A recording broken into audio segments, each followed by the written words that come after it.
I woke up feeling heavy today. Heck, it's been a heavy month. The fog of discouragement and depression was so thick, it was as if Satan and all his demons had set off a bug bomb before I even opened my eyes. It would have made it really easy to crawl back in bed and call it a wasted day. But nonetheless, I got up and put on some worship music and began doing my morning routine. Despite all of that, I stood ready, still feeling the same sense of depression, even with the worship music playing in the background. So I turned everything off. And I sat in my dimly lit bedroom and just had a conversation with my papa, God. I was binding, I was casting out, I was asking for strength, I was asking for help to lift this spirit.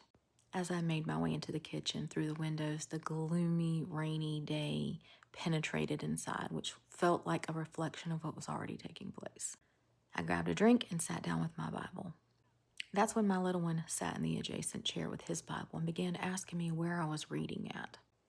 I began to explain to him and my other son that I had begun reading the Bible all the way through again for another time and was in Genesis. He began having a conversation with me of how hard sometimes it is to understand the Bible, and he was kind of all over the place.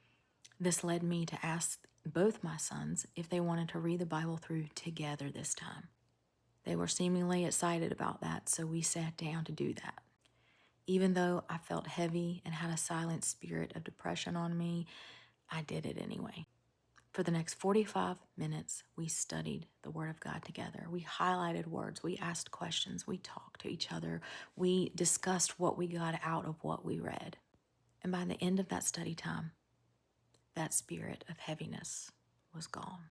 What couldn't be worshiped away, what couldn't be prayed away, was forced away by the words of God.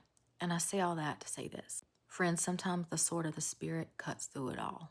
Sometimes it's our Father's words, not ours, that pushes back the darkness. Sometimes it's the study time, which is doing the planting, that reaps a mighty wind that rushes through to dissipate the vapor that's choking us out. And in that moment, it made me think of John 1:1, and the Word was God. Sometimes we're trying everything convenient in a season that's heavy. The worship, the prayer, the community. But sometimes, and some days, and some hazes need an open Bible and an empty time slot. And as I trickled down to John 1:5 in that same section that came to mind, I understood why. The light shines in the darkness, and the darkness could not overcome it.